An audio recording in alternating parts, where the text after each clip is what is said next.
Hello food lovers, আজকে আমি তোমাদের সাথে শেয়ার করব গার্লিক চিকেনের রেসিপি। তার জন্য চিকেনের ছোট ছোট সলিড পিস নিয়ে তার মধ্যে নুন, গোলমরিচ আর সাদা তেল দিয়ে একটু ম্যারিনেট করে কিছুক্ষণের জন্য রেখে দিতে হবে। আধ ঘন্টা মতন রেখে দেওয়ার পর তার মধ্যে একটু কর্নফ্লাওয়ার মাখিয়ে সাদা তেল বা বাটারের মধ্যে ভালো করে একটু স্যালো ফ্রাই করে নিতে হবে।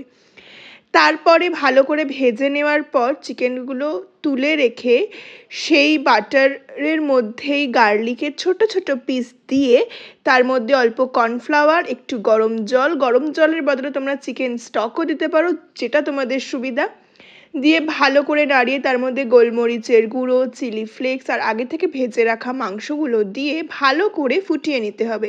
ব্যাস, আমাদের 5 থেকে 10 মিনিটের মধ্যে রেডি হয়ে যাবে গার্লিক চিকেন। এনজয় করো, আর ভিডিওটা ভালো লেগে থাকলে অবশ্যই আমার চ্যানেলটাকে সাবস্ক্রাইব করবে, লাইক করবে, কমেন্ট করবে আর বন্ধু বান্ধবদের মধ্যে শেয়ার করবে। আর নেক্সট কি ভিডিও দেখতে চাও অবশ্যই কমেন্ট করে জানাবে। বাই।